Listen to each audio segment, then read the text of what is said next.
විශ්ව ඔය මොකද කරන්නේ? ඈ? මොකද කරන්නේ? නෑ මේක හොඳ නෑ පුටුව මේකේ වාඩුණා පොඩ හිල වෙනවා. ඉතින් හෙලවෙනවා නම් තොපි දෙන්නම ඔක ඉඳ ගන්නවද?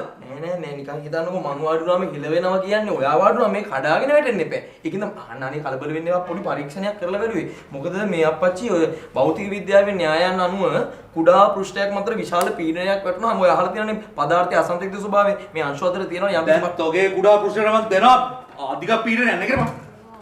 තෝ කොහෙන්ද ෆිසික්ස් ඉගෙන ගත්තේ? හා? යකෝ මේක මේ මගේ ඔෆිස් එකනේ. නෑ ඇත්තමයි මේ අපි පුටුව හයියද කියලා බැලුවේ මෙයා තමයි කිව්වේ අප්පච්චි ලොකුයි අප්පච්චිගේ පුටුව හයියද දන්නේ නැහැ අපි දෙන්න පොඩ්ඩක් වාඩි වෙලා බලමු කියලා. අනිත් ඉතින් වාඩි වුණාම ඉතින් අර අපි දෙන්න පොඩ්ඩක් ස්පර්ශ වුණාම ස්ථිතික විද්‍යුත් ආරෝපණය වෙලා පොඩ්ඩක් හැංගීම් මේ වුණා. ඉතින් තොපි දෙන්නට ආරෝපණය කරගන්න ඕනේ කො මේ මගේ ඔෆිස් එකට එන්න ඕනද වෙන කොහේ හරි ඵලයල්ලකෝ. නෑ තාත්ති ඔය දැක්කනේ මම එන්න බෑ කියලා කිව්වා මේ මනුස්සයා තමයි බලින් මම වැදලා ගත්තේ.